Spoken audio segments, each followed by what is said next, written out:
Breaking news గగనతలంలో tension పరిస్థితులు కొనసాగుతున్నాయి. Lufthansa విమానానికి బాంబ్ బెదిరింపు కాల్ వచ్చింది. ఇక దీంతో ఫ్రాంక్ఫర్ట్ నుంచి శంషాబాద్ రావాల్సిన విమానాన్ని LH752 ఫ్లైట్ ను పైలట్లు తిరిగి ఫ్రాంక్ఫర్ట్ వైపు మళ్లించారు. ఇక ఫ్రాంక్ఫర్ట్ నుంచి హైదరాబాద్లోని శంషాబాద్ ఎయిర్పోర్ట్ కు బయలుదేరిన ఫ్లైట్ నల్ల సముద్రం వరకు వచ్చింది. ఇక ఈ సమయంలోనే బాంబు బెదిరింపు రావడంతో విమానాన్ని వెనక్కి మళ్లించారు.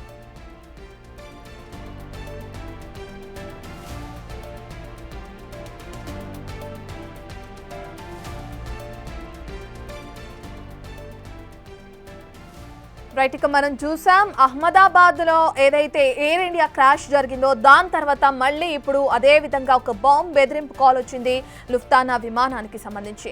అయితే గగనతలంలో వెళ్తున్న సమయంలో లుఫ్తాన్సా విమానానికి బాంబ్ బెదిరింపు కాల్ రావడం జరిగింది. ఇక దీంతో అటు ఫ్రాంక్ఫర్ట్ నుంచి శంషాబాద్ రావాల్సిన విమానాన్ని LH752 ఫ్లైట్ ను అక్కడున్న పైలట్లు తిరిగి ఫ్రాంక్ఫర్ట్ వైపు మళ్లించడం జరిగింది.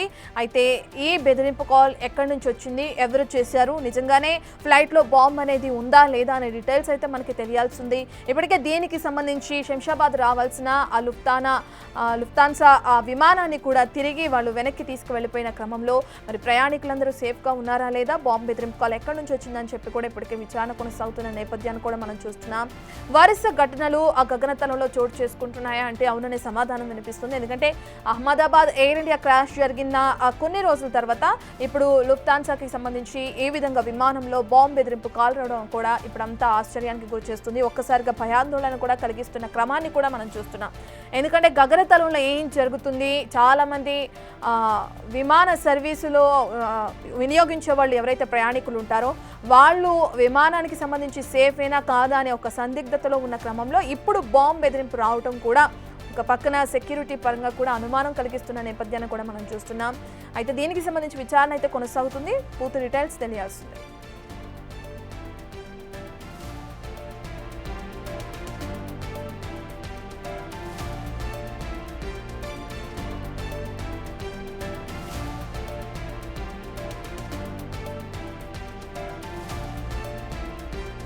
శంషాబాద్కి రావాల్సిన LH752 ఫ్లైట్ ను తిరిగి పైలట్లు ఫ్రాంక్ఫర్ట్ వైపు మళ్లించడం జరిగింది. విమానంలో బాంబు ఉందని చెప్పి కూడా ఒక బెదిరింపు కాల్ రావడంతో, బెదిరింపు మెసేజ్ రావడంతో వెంటనే దాన్ని తిరిగి ఆ లుఫ్తాన్సాకు సంబంధించిన విమానాన్ని తిరిగి ఫ్రాంక్ఫర్ట్ వైపు కూడా తరలించడం జరిగింది. అయితే ఎవరు చేశారు, ఎందుకు చేశారు, చేయడానికి గల కారణాలు ఏంటి, ఇప్పటికే పాకిస్తాన్ భారత్ మధ్య యుద్ధ వాతావరణం నెలకొన్న నేపథ్యంలో అటు నుంచి శత్రు దేశాల నుంచి ఎవరైనా ఈ విధంగా ప్లాన్ చేశారా అనేది కూడా ఆ కోణంలో కూడా దర్యాప్తు అనేది కొనసాగడం కూడా మనం చూస్తున్నాం. దీనికి సంబంధించి ప్రయాణికులందరూ సేఫేనా, అసలు విమానంలో బాంబ్ ఎప్పుడు పెట్టారు, ఏ సమయానికి కాల్ చేశారు, ఎవరు చేశారు అనేది కూడా మనకి తెలియాల్సింది. దానికి సంబంధించిన విచారణ అనేది కూడా కొనసాగుతున్న క్రమాన్ని కూడా చూస్తున్నాం. గగనతలంలో ఒక్కసారిగా వరుస క్రమాలు ఈ విధంగా జరగడం కూడా చూస్తున్నాం. మొన్న అహ్మదాబాద్ ఎయిర్ ఇండియాకి సంబంధించిన ఫ్లైట్ క్రాష్ అవ్వడం, అందులో అనేక మంది చనిపోవడం మనం చూస్తున్నాం. ఇప్పుడు లుఫ్తాన్సాకి సంబంధించిన విమానంలో బాంబ్ బెదిరింపు కాల్ రావడం, వరుస ఘటనలు చోటు చేసుకుంటున్నాయి. ఇక విమాన సర్వీసుల్లో ఉపయోగించి ప్రయాణించే ప్రయాణికుల్లో ఒక భయాందోళన నెలకొన్నట్లు కూడా మనం చూస్తున్నాం. ఎందుకంటే ఈ విధంగా ఫ్లైట్ జర్నీస్ అనేవి సేఫేనా కాదా అనే క్వశ్చన్ మార్క్ కూడా వస్తుంది. అహ్మదాబాద్ ఇన్సిడెంట్ తర్వాత ప్రతి ఒక్కరు కూడా ఎయిర్ సర్వీస్ను ఉపయోగించాలంటే కాస్త వెనుదిరిగిన క్రమంలో ఇప్పుడు లుఫ్తాన్సాకి సంబంధించిన విమానంలో బాంబ్ బెదిరింపు కాల్ రావడం కూడా సంచలనం రేపుతుంది.